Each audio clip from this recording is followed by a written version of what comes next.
have a quorum. Great. Do I need to gavel us in at all for a work session or no? Sure, go for it. This calling the work session to start at 6 o'clock p.m. Anything else? Nope, We're good? I think so. We just go right to one. HP priorities and meeting schedule. All right. That's probably the main purpose of the work session. Wonderful. And I've asked Vice Chair Ward to assist me in planning of this. She has been instrumental with Ms. Saylor in putting together this wonderful grid, and I'd like her to maybe lead for us how this came together and what the purpose is of this particular meeting. Okay, so the grid that's been color coded. I like color coding. At the last meeting, and just so you know, you were here, you weren't here because you were recovering from COVID, but we talked about originally that this particular commission only met 4 times a year, that we did not meet every year or every month.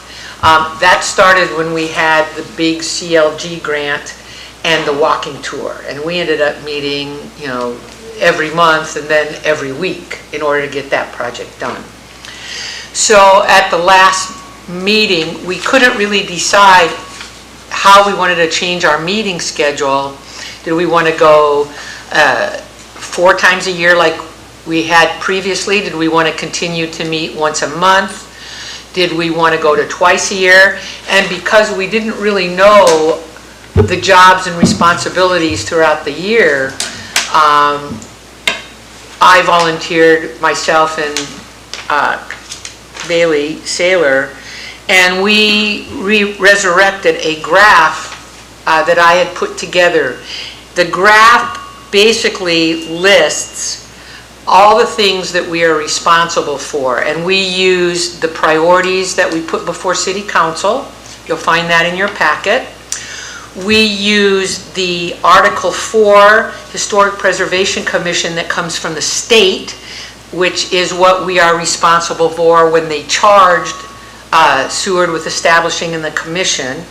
And then there were other paperworky things like, you know, we do the Historic Preservation Awards during Historic Preservation Month. And so what we did was we sort of looked at the kinds of things that we did, then we backed it up. So if we're going to have a Historic Preservation Award in May, we probably ought to talk about it at a meeting before that. So basically Bailey and I sat down and we put everything on this grid, and you continued to work on it after we had about a 3-hour session, but after that. And so the purpose of this meeting was to look at this, make sure we've captured what everybody thinks we need on here, and the idea being is that there were business things, there are priorities, and the other purpose, the other column, was to list the results, and we can discuss those at every meeting, because then that does all of our reports. The reports that we have to make to City Council comes as a result of this, and it keeps us pretty focused and pretty clean. And so the other thing that Bailey and I did, and the reason it's color-coded, was I think we put it in 4 meetings. We sort of organized all the material that we had, and then we put it in 4 meetings as a starting point, because that's what when I first came on the commission, that's what we originally did. It only because of that walking tour, the CLG grant, is why we went to monthly. So I think the purpose of this work session is to look this over, discuss it. We can add, we can move. So you've got the grid, the color-coded grid, and then this is the backup material, the kinds of things. So if you see something on here that you feel we've left off or needs to move in another part in the year, we can do that. And then we can decide as a commission how many meetings we want a year. And that doesn't mean we can't do special meetings if things come up. So, you know, the other thing we put on here, or we should put on here, is when agenda items are due. So if there's a special project, i.e. We've got a report on the submarine, that could be added as long as it gets to Bailey before it's due, the normal due schedule. So that doesn't mean we can add things as we see fit, as the year progresses, as things come up. But these were the things we told City Council we were responsible for, or we would do. It's what the state of Alaska expects us to do. And then just the paperworky stuff, the awards, and other sort of things that we do for the local municipality. So that's what this is. I don't know where we want to go. If you want to look it over, if people want to just take a minute or two to look it over and give feedback, because the idea being is we would look at this, we'd make the alterations, and then after the work session is done, we would hold a regularly scheduled meeting. There's a couple things on the meeting agenda, but the idea was to vote at that meeting when how many meetings a year we're going to have, and when is our next meeting? Probably January if we go to 4. And that's the primary thing on the agenda for our meeting today. This is all part of us reorganizing. Perfectly stated. Thank you very much. So the only thing that I would recommend doing is I just wanted to briefly I took some time just to highlight on the resolution that was already passed for our priorities for February of 2022 to February 2023.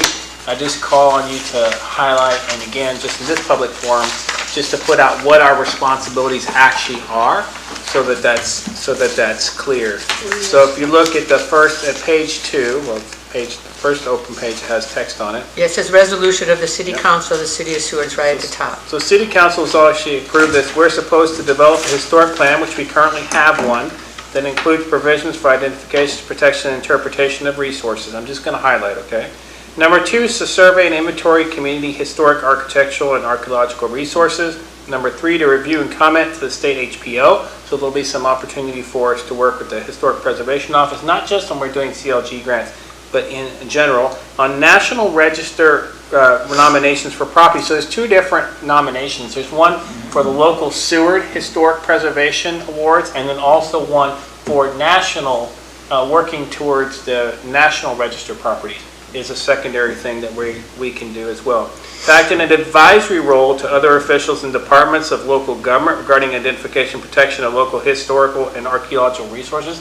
I think this is a really important thing for us to talk about in a public forum, because it is not our goal to restrict in any way, shape, or form economic development or anything else, but it is important to understand that we have a liaison type role, I didn't say that word right, a liaison type role with the city as it relates to PNZ and those type of things. We are supposed to, per what the City Council has told us, make recommendations and keep an eye on kind of what's going on in town. That doesn't mean we're trying to impede anything. And I think that's what's important, is for us to educate the public. Say, we're not trying to impede development, but we're supposed to maintain the historic character of the town. So that's part of one of our responsibilities as we look through this. We're supposed to work towards continuing education. Again, education as to what it is that our role is, and education, local historic preservation, and community history. So much like the signage project that we accomplished here over the last couple of years as a team here, as a commission, we're educating the public as to our community history. We're supposed to support the enforcement of the Alaska Historic Preservation Act. That's for another day for us to discuss. To review local projects and recommendations about the effect on properties. Again, we are an advisory group. We're not a law-making group that's going to tell people what they can and they cannot do, but it is our job as historic preservation to preserve history and to make recommendations. So this was all done back in, says December and January 2022 meetings. That was all passed. And then the Seward City Council approved the following list of priorities. So they actually set these for us, and that is what we'll be following. We'll be doing quarterly reports to council and doing an annual certified local CLG grant report to the State Historic Preservation Office. We have no current CLG grants, so we've not applied for any new CLG grants as of this point. We may choose to do that in the future. The one CLG grant that we have active is 20005, which is the one for the signage project, which is complete and ongoing, but the project itself has been completed, so we don't have any reports that are due for that. Public outreach will coordinate efforts with PNZ regarding the identification, protection of local historical resources. I'd like to bring up that at some point in time, I think it makes sense for us to have a liaison from this commission to the P&Z commission at some point too. I think that that would help to mitigate some of the misunderstandings that sometimes happen about what our role is. Because we've been told by council that our role is to work with planning and zoning as well as any other entities for historical preservation. So we'd like to look at that at some point. And then enhance understanding economic benefits of heritage tourism. We very much have been doing that. That was the whole premise and purpose for the signage project that we did, was that it would not only educate the public, but it might bring some heritage tourism here as well too. And we do it on Facebook. And we do that on Facebook, that's right. Celebrating National Historic Preservation Month, which is in the grid, thank you very much. And awarding the Natural Seward Historic. So all these things, as Vice Chair Ward mentioned, have all been incorporated into this grid that Into we the have. grid that we've So tried. it's great. Hopefully we've So gotten all thank of you. it. And thank you, Director Saylor, as well, for that as well. And maintaining the Seward Historic Preservation Commission online presence. Thank you, Commissioner, for doing that. Appreciate it, Ms. Benoit. Reviewing local projects and recommendations about the effect on properties. That's what we've been mandated to do. Update, review, and submit the Seward Inventory of Historic Sites. Promote and continue to nominate structures. That's the Seward Local Register we talked about, so those are the local plaques. And then support Historic Coben Park, which I know we've done for many years as well. And gender the preservation and use of the Jesse Lee home. It specifically states for property for park use. Again, not something that I know necessarily needs to be on the grid for us, but that is part of our responsibilities is to work towards that. To track and monitor the progress of Fort Raymond subdivision, which I know has been an ongoing process as well. To identify the most endangered historic properties in Seward. And then part of our preservation plan is to promulgate economic incentives, historic preservation education, and to develop historic preservation initiatives and projects. Now there's some mention on here about advancing the historic business district. This is what we've been directed by the City Council to do as well too. And then to generate ideas, set priorities, and submit an application for consideration on CLG grant opportunities. We will only do that as we have the capacity and the time to do.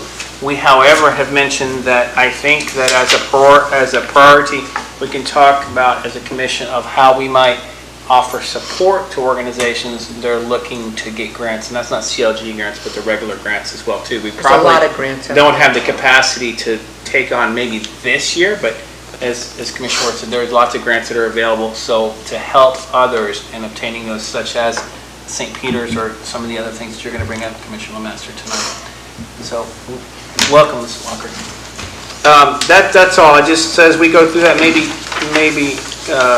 Vice Chair Ward, if you could take us through the grid and explain kind of what we've got, and we could vote on that. But I just want to remind everybody of what we are directed to do as per City Council. All right.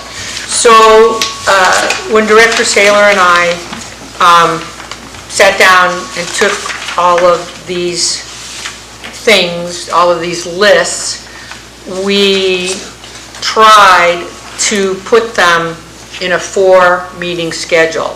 So at the January meeting, based on the grant ideas, based on the grant cycle, in the work session, we could brainstorm local grant ideas, develop a yearly calendar. The other thing is we need to start public noticing for HP award nominations in January. Because even though we go out in May, there's a process that we have to go through. So, and then those are kind of the business things that we wanted to get done in the work session in January. And then under the priorities that are on the list, all of that we figured was part of to enhance and educate the historic preservation priority. That's what we were charged with doing. So we could report. Now, we could decide how we're going to do that. Are we going to make a presentation to Chamber of Commerce? Are we going to make a presentation to Planning and Zoning? What are we going to, but that's where we would discuss it at the work session in January. Actually, I think 20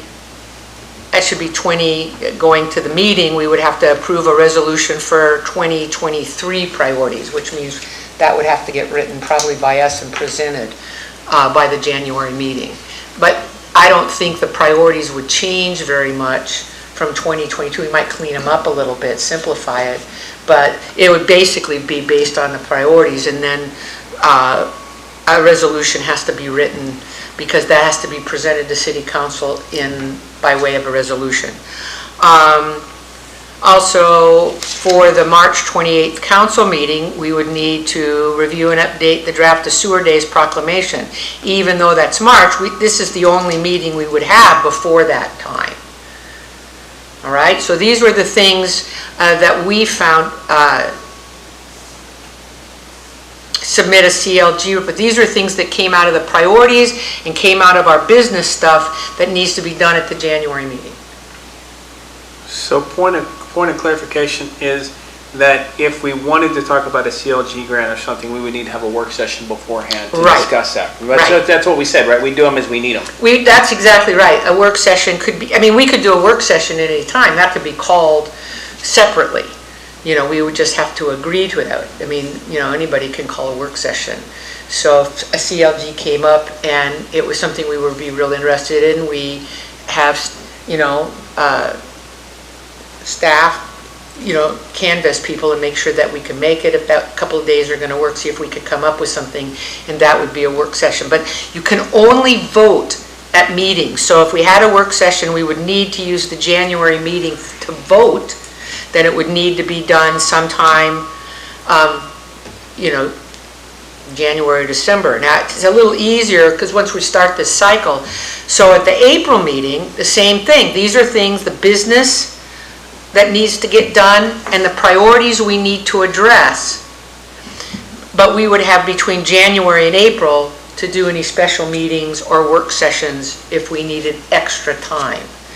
But the April work session, you know, May is Historic Preservation Month, so we would need to discuss a work session for that. Does this all make sense? Is this being clear? Again, discuss any potential certified local government grants. Again, we have to get on the grant cycle. You review HP nominations and vote on the winners, but we'd have to vote on the winners at the meeting. Okay?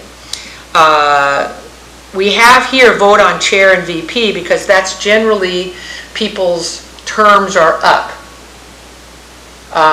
Right? We voted because we took the summer off. You know, we have a kind of a short term, you and I. Right. Because we really would need to vote on chair. And then advance the historic overlay are under priorities. Support Hoban Park, that's under priorities. So these are the things that would make up the agenda for the work session and the April meeting. So in all cases, like just say for April meeting for advanced historic overlay, if we decided that that was a priority we could take on, we would probably want to have a meeting between January and April. Just on that. Got it. You know, just on that. Good. Makes sense to me. So that any special meetings we have, of course, because they have to be publicly noticed, and you know the public has to be able to have input on anything we do. And that would be one that I would want a lot of public input on. But again, meetings, we would have a pretty clear meeting schedule that I think would be good for busy people, but we could adapt it to needs as they come up. So this is a meeting, thank you for that work, both of you. So this 2020 Historic Preservation Commission priorities and meeting schedule, this January is not retroactive, right? Do we need to move that forward to January 2023? No, remember this is incorrect. What we've already done. Yeah, but what we need is that needs to be 2023. Right here? Yeah. Okay, so. Because you have to approve the resolution, it has to go to City Council by way of a resolution. So what we look at, what you would do is you would get this resolution, this is 2022, we would update it, this is where, I know you had some things you wanted to change, we would update it for 2023 in time for the January meeting, and we could work on it at the work session, but it would have to be voted. And I don't know if because we're just kind of on a shortened time frame now because we're just getting reorganized, we may have to have a special meeting to put that in a resolution form, or I know Brenda's very good, or, you know, I don't want to volunteer staff for that sort of thing, but, you know, really good, because our priorities have to go before city council in the form of a resolution. We just have to decide what those priorities are, and then I think that can be taken care of. Comes back to us, we vote on it, then we go before city council and present it.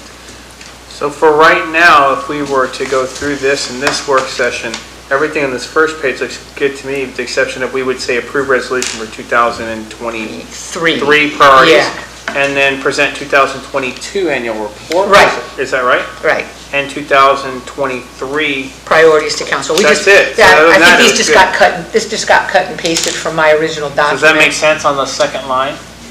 Does input from Commissioner Walker or Commissioner Anybody? Master? Any input on if these would make sense? First of all, 4 meetings, and if these 2 meetings would make sense? And I think maybe like in a January meeting and even maybe the April meeting, we might kind of would be like ducks treading fast, but only because we're getting reorganized.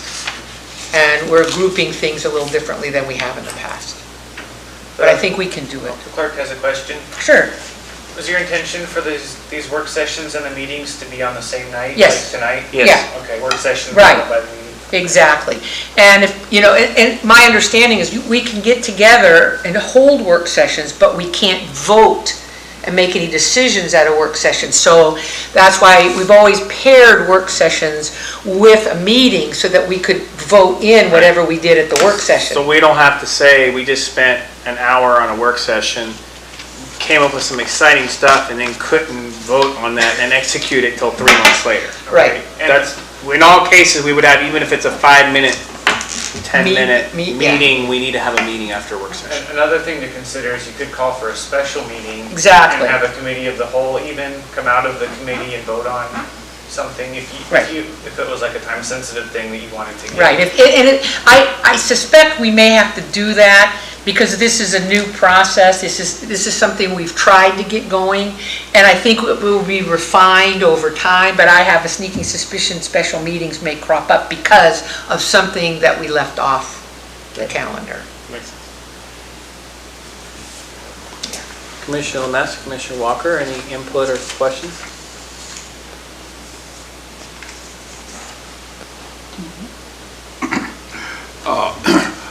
I'm not clear how the work gets done, I guess is mine. You do it all. It's done at work sessions. That's work sessions or special meetings. Yeah, but see, we've tried that before, like the edit the HP guidelines there. Yeah, and it was, Yeah, a disaster, yes. It was a Yes, treatment, you right, can say it yeah. bluntly. so, but I guess that's my, what I don't understand is how we can, I can understand 4 meetings, but I don't understand how we can get, well, that, for example, those edits done. We are covered by the Open Meetings Act, which means we cannot have more than, is it 3 outside of a work session? I believe. 3 or 4, because that's a quorum. So because we're covered, because we're a city commission, we are covered by the Open Meetings Act, so it has to be publicly noticed, and the community has to be able to observe what we do, which is why we can't, you know, but we can, this committee of the whole, we can have special meetings, it's as long as we do our work openly and publicly. And I think the problem with that historic overlay, those guidelines, was how we approach them. I would love to turn them over to a single person and let them be edited and come back to a work session. They're never going to be done by a committee. It's just not going to happen. I think I can address your question. So if you were to look at this right here in January, we would brainstorm CLG grant ideas. We would begin public noticing for HP award nominations, and we'd continue work on the historic overlay. We would have to have a meeting, presumably either in earlier January before this meeting happens or in December. If we chose to spend time on CLG grant ideas, we'd have to have a meeting in December or in early January before this meeting to specifically talk amongst ourselves about CLG. We would have an agenda on those grants as well. And if we begin public noticing for HP award nominations, we would ask, so I don't know if it's city clerk or if you Director Saylor would send out and say, we're soliciting HP nominations. That would go out in December, right? So then we would come to the January meeting. I don't remember when they go out. Yeah. But So for example, so we would come to a January meeting, be able to do that work because it would have already gone out to the public. The public would have already submitted whatever they want. Or I At that think- point in time, we'd be voting. I think this is you're a little early. This would begin, because I don't think the HP award nominations come out till May. So we don't have to do we don't have to do it in December. This may just not be the right wording. Rather than begin public notice, begin working on HP award nominations. Does that make sense? It's just wording. Because I don't think that happens until May. When is the Historic Preservation Month? Isn't that May? Yeah. So what we'd want to do at the January meeting is look at the nomination form, approve it, and then get it out so that by April, those came back.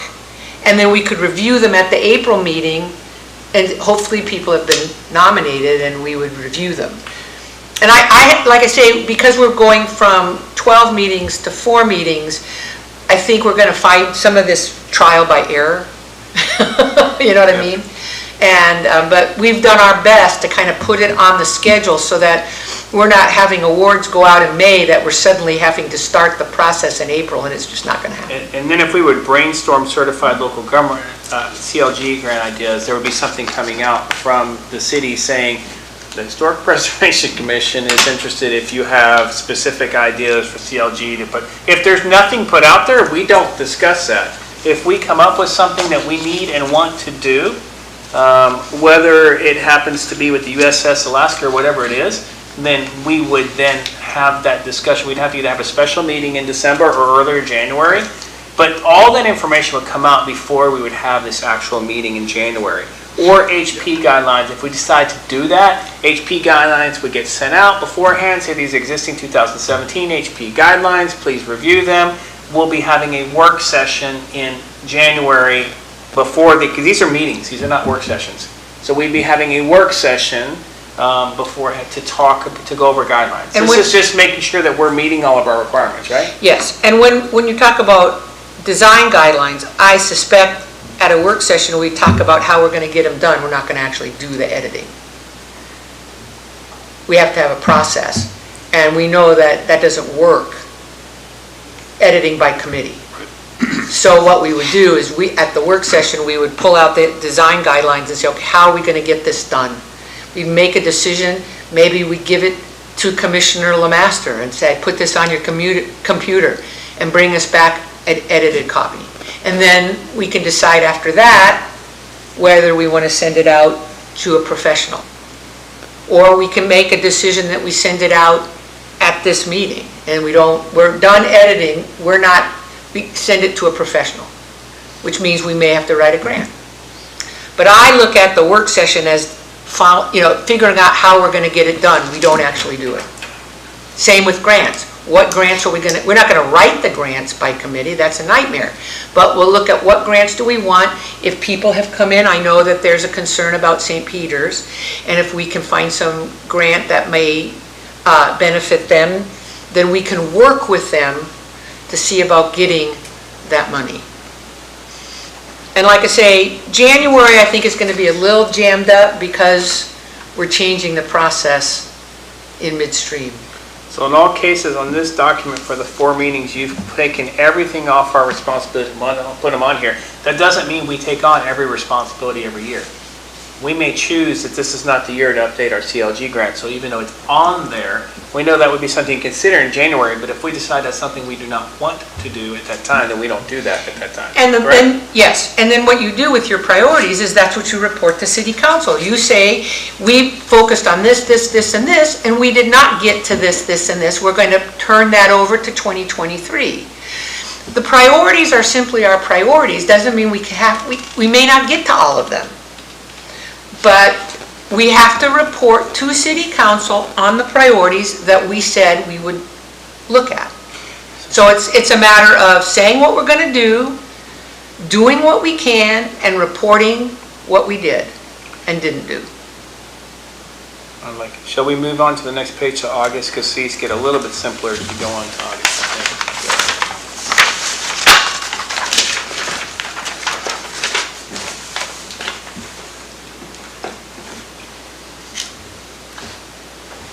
So in August, you're proposing that the work session would be to research structures, sites, promote, and nominate Yeah. to Seward Local. That's pretty simple.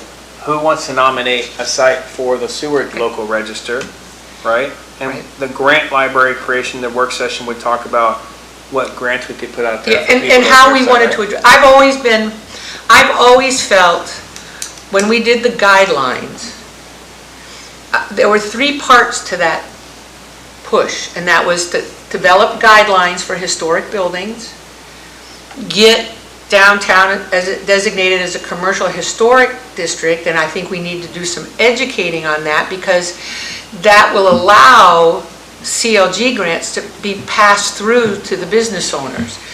And I don't think we've made that real clear. The idea is to get money in the hands of the people who own those buildings in order to preserve them.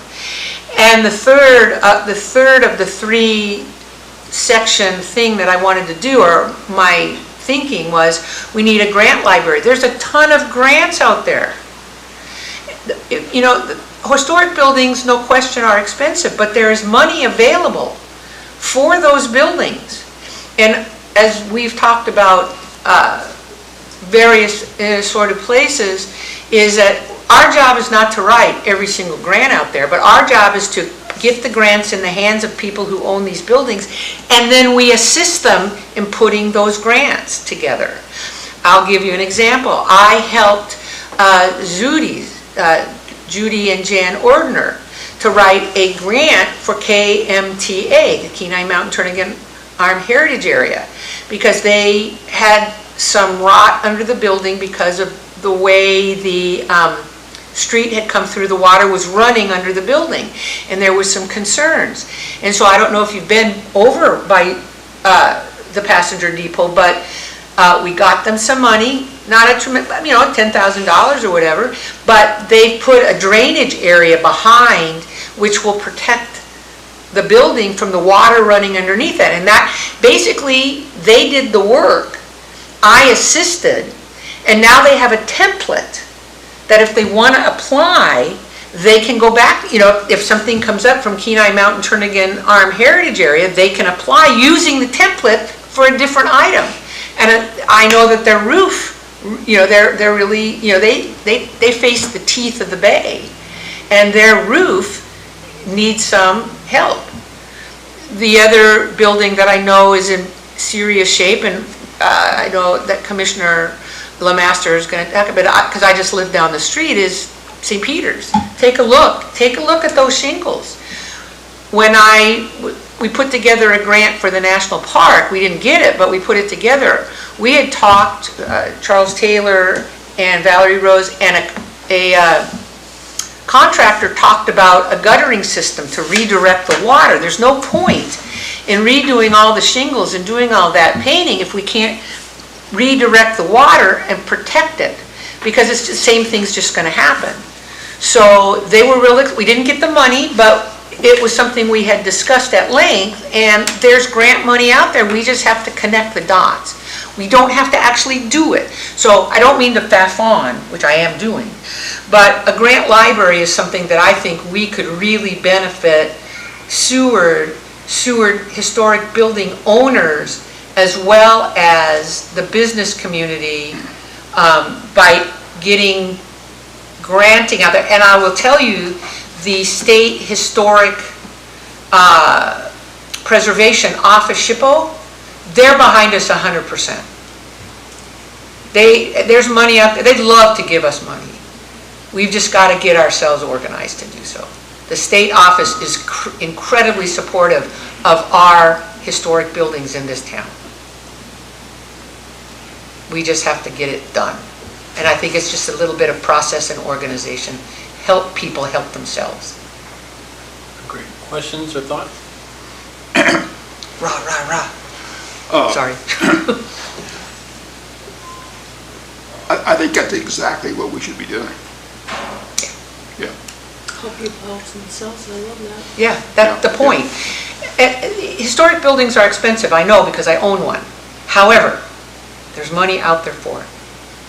That's the People just- advantage of a historic building. People just need guidance because they want to do the right thing, but they don't really know And what that it is, and you know, one of the things that we learned with Passenger Depot is once you get that template and you have that on your computer, writing grants is not, you just change the verbiage, you fill in the right dates, you change the needs, but once the grant template is there, you can make application with relatively painless approach. And so there, you know, I think it's exactly what we should be doing, right? But secondly, you working as a volunteer to help Zudi put this together, that's separate and apart from HP, but also that's exactly what I want to do Right. with St. Peter's. Yeah.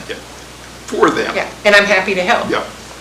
You know, these old buildings are just pretty fantabulous, and we just have to me, it's just connecting the dots. The money's out there, we just have to connect the dots. And I think the other thing, and you talked about it earlier, Commissioner LeBrecq, but educating, I think that's one of the things we have not done well, is why is it important to preserve these buildings? We need to talk about heritage tourism, and with certain items, we've jumped the gun, and people were not ready. We have to prepare the way and educate that, again, we're not out to make it harder for people. We're actually out to make it easier to save these buildings, which is why people come to Seward. And we're trying to do that on Facebook. You've done a fabulous job on I'm just Facebook. like, I That's think if we can probably one of the continue to better put things we've done. that message out there, if people are reading, then they start to understand the benefits to them financially and in other ways too. So like I say, with the historic district, it was a three-prong attack. The guidelines designate the historic district so we can funnel the money that's required so that all the buildings, even if you don't have a state or a national designation, you're in a historic district and we can funnel money to you. And then getting a grant library where somebody comes in and says, you know, I'm the Passenger Depot, I need a new roof. And we can go through the grant library and say, this grant may be worthy for you, and the grant cycle is it's due here. And here's what you need to do, and here's some advice. So the grant library would be this commission? You know, we could put it at the library. You know, one of the things, and I don't know if you guys are aware, but we have, and I think you were surprised, Director Saylor, when I said we have a file cabinet at the library. And I don't think anybody here knows about it. I actually have a box of stuff in the trunk of my Jag that I got from Linda Lasota, and I have not got it in, but we have, it's complete disarray and it's been plundered. But we have a file cabinet that's designated for us at the library. When we were doing the grant, when Iris Darling and I were writing the grant, or writing the historic guidelines, we went and looked through that. That's where, because I was new to the commission, I discovered the 2017 historic plan. I'd never seen it. I was new on the commission, I'd never seen it. I said, what's this? There was a copy in there, and that's where I first discovered it. I was thinking for a grant library, there's grants, new grants that are out there every year. And maybe something that we could do is on the webpage, attached to the, you know, our page. We could do something that's like, here's all the current grants that are coming, where people can click on the links and get all the information. Because most of those things are yearly. Yeah, exactly. So It's kind of like at a glance, here's grants. And what's real nice, the reason I keep about the grant is that because I think that's outstanding, and we want to get the information in the hands of people. But if you have a file, then that's old grants, and so you don't have to reinvent the wheel. You just pull that out. There's all the words you need. Funnel it in to whoever needs it. So we're not rewriting, trying to get as much money in the hands of people who own historic properties as quickly and as easily as can be done. And I think there's a variety of ways. The Facebook and the web page are outstanding for doing that. But we need and keep a list of things that were successful. We want successful grants on file so that somebody says, well, I would like to have this, and you say, okay, here's a copy, here's what you need to do. Done. Demystifying things. I'll Exactly. give you a perfect example, just a really micro example. My property is a National Register property. So people will think, well, I can't write a grant, I can't take this property on because I'm going to have so many rules. And so I want to change the dormer window, for example, because it's leaking and it's letting water and so on in. So someone not knowing how a grant works will say, well, I can't do that because I can't rebuild that to 1905 standards and so on. Actually, it's not part of the original building. It's a 1910 or so edition. And the only thing on a certified grant for a National Register is that you look at what the public can see from the front of your building. So if you have some education, you understand I can change a window on the side of a building to keep the building from being damaged, and I don't have to go through the national, I don't have to go through the Park Service, I don't have to go through all that. So that's what we're talking about, education, is letting people know that creating a building or maintaining a building that is visible to the public from the outside is not so difficult that you can't do things. That's where we're not trying to do the work for them, but we're going to try to give them some education to say, if you look out there for money and resources and advice, it's there. That's what we're talking about, maybe on the web page or something, so people can see certified guidelines, or they can look at us as a positive force of saying, hey, I was going to redo this building, and at first I thought I'd take all the stucco off of it, change it, whatever, and change the facade, but what can I do, what can't I do? And we would be able to direct them to the right resources. So hopefully we preserve some more of the buildings that we have, but they understand that it's not such a burden as the perception is that there's a burden. It's not so much burden as you think. Right. Maybe we could put some examples of grants that got more successful. Exactly. And just like, here's some examples of this grant. And these were successful grants, and so this is exactly what you want to do. This is your template. I'll just change the words. Copy and paste different information. Exactly. Exactly. So thank you for this. So keeping us on time, going through then August, so we talked about what the work session would do, and then the meeting itself would be to review and update draft of Founder's Day proclamation for the August council meeting. Just a note here that CLG grants are due in October, so that we wouldn't miss that deadline. And then the priorities for that meeting in next August would be to develop a plan to update the 2017 Historic Preservation Plan, to take on Founder's Day activities, which are on August 28th. So just to discuss this, like you said, right? Yeah. Discuss it. And then in an award structure and sites to Seward Local Register, written reports to council. Again, some of this work happens beforehand. So you would have already gotten something before this meeting that said, here are the sites that are being considered. We're going to be discussing them at this meeting, and then we'll be voting at an actual meeting. Or we could discuss it during the session. Right. And if we need to have a work session beforehand, we can, but just by creating this grid, we know what's coming up on our agenda for August. Then we move to November, and the November work session would be educating the public on historical and economic value, historic places and buildings. That's the time we find ourselves in now. Reviewing annual results versus priorities, which is what we're discussing today. Schedule annual report to council and annual priority list for January. And then the actual meeting, which would follow, would be to present a historic overlay to council. Again, this is next year. And then to create an annual review and priorities list for the next following year. So that's what we're talking about. Yeah, you create, that'd be the priority list for 2023. That would go to council. And then the other thing is to review, we need to put together a report. Okay. A general note at the bottom, thank you very much. On ongoing tasks and projects, this is again a summary from what I read at the beginning, is to generate ideas and set priorities for new CLG grants, if we take one on, which in this particular year we may not take one on this year, but we may take on next year. Continuing, because we missed October deadline, because we actually didn't miss, but we decided not to take on a new project for this year. To continue Seward Historic Preservation online presence, thank you, Commissioner Benoit. To monitor historic properties and make recommendations as appropriate. These are ongoing tasks. To have verbal and/or written reports to council quarterly, which will be scheduled by administration. To have some awareness of the Jesse Lee Memorial, which you mentioned earlier, in its park type of status. The USS Alaska, which we're going to talk about at our meeting.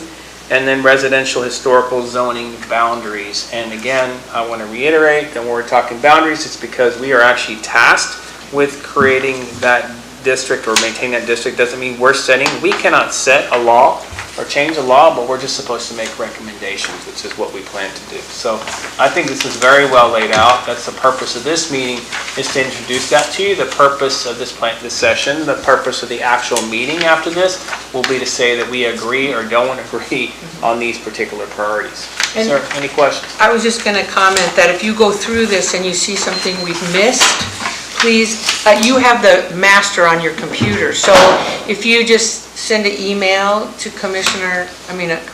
Director Bailey, Director Saylor, if you see something we've missed. I mean, we went through a lot of paper in a 3-hour period, and we tried to distill it down into something that was doable.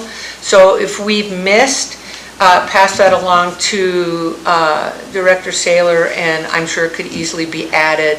I think the more we'll refine this as it gets used. I think it's great.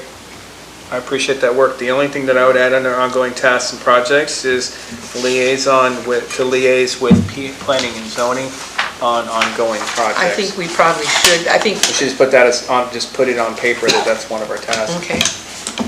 I think it looks great. Thoughts? Comments? It looks good. Thank you. And I think we can go to 4 meetings a year. And again, if there's special projects, Chair LeBret, then we would work with you to call a special meeting as needed. And we can do, as we talked about, committee of the whole, or we can do this format as well, too. Right, and a special meeting only requires 24 hours notice. Okay. So it's really pretty Yeah, you'll keep us on flexible. top of those rules. Yeah, that'd be good. And just a note from the clerk here, there is one more topic on the work session packet. Is that Okay. something you want to dive into before we adjourn and go into the regular meeting? The historic walking tour update, is that the one you're looking at? Or is that already? I think we finalized it. I think that's, I think the only thing I was gonna report is that the decals were shipped and why don't you delivered. explain that? Just explain that, the decals, just again, to make sure we're all on the same page. Okay, so Because that sort of happened at the last minute. the decals are basically something that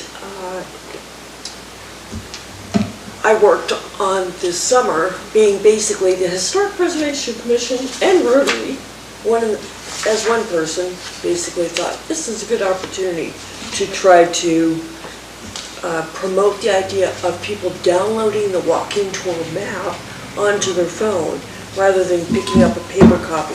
Because after we got 72,000 paper copies delivered, that's a lot of maps. And a lot of money. A lot of money, and we would need that much, if not more, 100,000 every single year. So I had a discussion with Colleen Kelly at the museum one day that, we should try to promote people downloading these maps. And so we were trying to just, figure out how to do that. And the idea came up to do a decal and put it on the window of the library, so when people were, even if they didn't come into the library, they were just walking by, they could go, oh, cool, and they could see it, just hold up their phone, download the map, and not even have to come in. And so what I did was I worked with the sign designer, Corvus Designs. And did they give it to us for They donated? donated. Yeah, I was going to say, that they donated. They donated their time to create the design for the decal, and Rotary paid for having the decals made and Really nice. the shipping. And so they have been delivered, and in the process, originally it was just going to be at the library. I talked to the Chamber of Commerce, which is like a major supplier of these maps, and they were like, yeah, we would like to have one too. So basically I ordered decals for the Chamber of Commerce and for the library. Since that time, both of those have been delivered. One is up at the Chamber, facing out. I'm hoping that we can get that one up at the library like in the next day or two, because Oh, it's Elena. It's Elena's job. and I just got a note from the Chamber of Commerce, they'd actually like another one, because instead of just having one facing outside, they'd like to have one facing inside. So I'm working on it right now, seeing if I can get the money through Rotary to get a third one. But I'm hoping, I had presented this last time, but I think this could save the city like $2,000 to $3,000 a year in paper copies. What we discovered, and I think it's a brilliant idea, but when talking to the chamber, they said we needed 100,000 a summer. We have that many Right. tourists. Right. And, you know, we ended up with $7,000 and we got how many maps? 72? We got, We paid for 72,000. yeah, 1,000, and that would even get us through an entire summer. So we were looking at ways to kind of save paper. One of the big pushes for Rotary this year is environmental. Is And protecting so the this- environment, yeah, which is why I protecting- wanted to yeah. do this. So I think this came up with I just like to publicly say thank you, Mary Ann. I think it's a brilliant idea, and let's see how, let's hope Thanks it to works. Rotary for Yeah, paying for it. exactly. Trying to do something to protect the environment, because over time, that's gonna make a big impact. Right.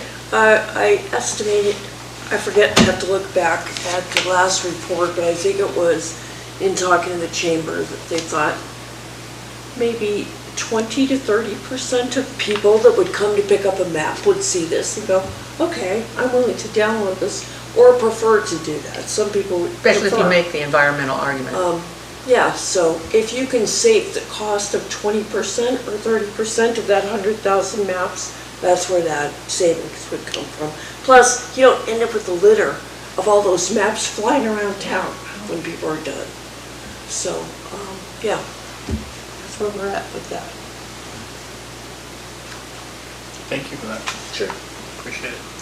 All right, do we have any other items then for, The work session, I on the think docket that for was work it. session, or can we call the work session? Take a little bit of a break. A little bit of a break, so we're gonna call the work session to an end at 6:52 PM.